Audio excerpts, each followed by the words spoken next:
You're listening to One Family, What's God Doing? Where we explore what God's doing in YWAM locations throughout Virginia. We can't wait for you to find out what God's doing today. Welcome back to What's God Doing, and you are catching us on a very special episode. We have been doing this for a while, and we've captured so many stories, and this is the 100th episode. Now, I'm coming to you from beautiful Eagle Eyrie Conference Center. You can see the amazing mountains of Lynchburg behind me, where just over there, several of our team have been serving faithfully. You've even met some of the students that they've served alongside. So we are here, all of YWAM Virginia, to come together as one family and to reorient ourselves around who God is, who He's called us to be, and what that means for the future. I had a lot of ideas on how to celebrate the 100th episode. But today I was struck with something different, something unexpected. Now, normally we are seeking to serve you through these, to share stories with you, to encourage you. But on this 100th episode, we want to invite you to serve us, if you're willing. We are at a point where we want to press more than ever into what it means to be one family, to be unified, and to step forward with a vision for the future, not like a human plan, but us seeking God faithfully and fully and willingly with the coming years, no matter what God invites. And as you can imagine, that could be a confusing thing, or a tricky thing, or a frightening thing. So here's the invitation on this 100th episode. We want to invite you to pray for us. Now, we could say that and then kind of leave it at that. But sometimes we are willing to pray, but then we realize days, weeks, months later, oh, I forgot. Because it can be really hard to make time. So we're going to give you the gift of time. The remainder of this episode is going to be space for you to pray for YWAM Virginia. And there are many ways that you can pray, and I'll throw those on the screen. But I want you to ask the Spirit how to pray. Because instead of us telling you, the Spirit actually knows. God knows the plans He has for us. He knows what we need before we need it. So would you be willing to pray for us? We don't know what's ahead, but we know God is ahead, and we want you to be a part of it. So thank you for praying.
We are so grateful for your prayers.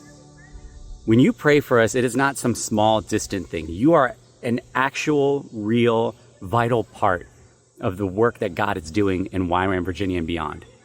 Your prayers matter, so thank you. Thank you for praying with us. And thank you for journeying with us as we together, as one family, explore what it means to know God and make Him known. Thank you so much for joining us for this episode of One Family, What's God Doing? If you'd like to learn more about what God's doing in Virginia, visit us at ywamva.org and join us next week for more stories of God at work.